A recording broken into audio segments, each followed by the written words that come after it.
दर्शक हो नमस्कार. वेधकमध्ये स्वागत आहे. मी प्रशांत आराध्ये. Ujani update 16 April 2026.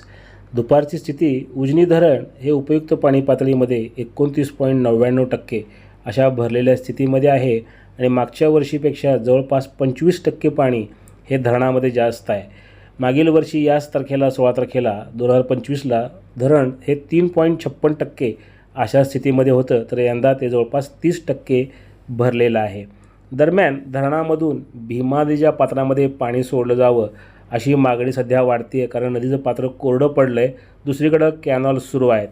मात्र सध्या उजनी धरणाची जर आपण स्थिती पाहिली तर हळूहळू धरणातला जलसाठा हा कमी होतो आहे आणि गेल्या 2-3 दिवसापासून मोठ्या प्रमाणात ऊन वाढलेलं आहे, त्यामुळं बाष्पीभवनाचं प्रमाणसुद्धा वाढलं आहे.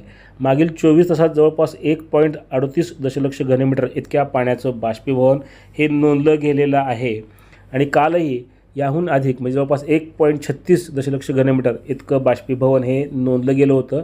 उन्हाचा पारा हा सध्या सतत वाढतो आहे.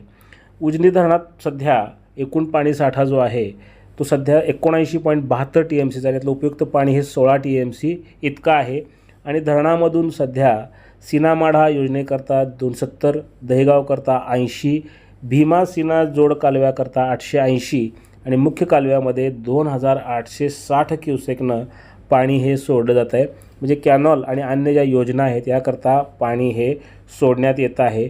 नदीकाठीसुद्धा सध्या पाण्याची प्रतीक्षा आहे. भीमा नदी कोरडी पडलेली आहे, त्यामुळं नदीकाठावरून सतत पाणी कधी सोडणार अशी विचारणा जलसंपदा विभागाकडे होते आहे.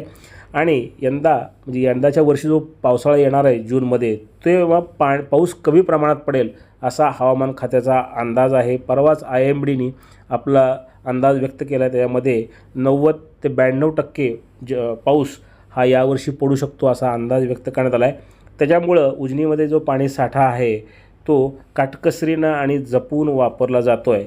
त्यामुळं सध्या उजनीतून पाणी सोडण्याची जी प्रक्रिया नदीमध्ये आहे ती सुरू करण्यात आलेली नाही आणि ती लवकरच सुरू होईल अशी अपेक्षा आहे.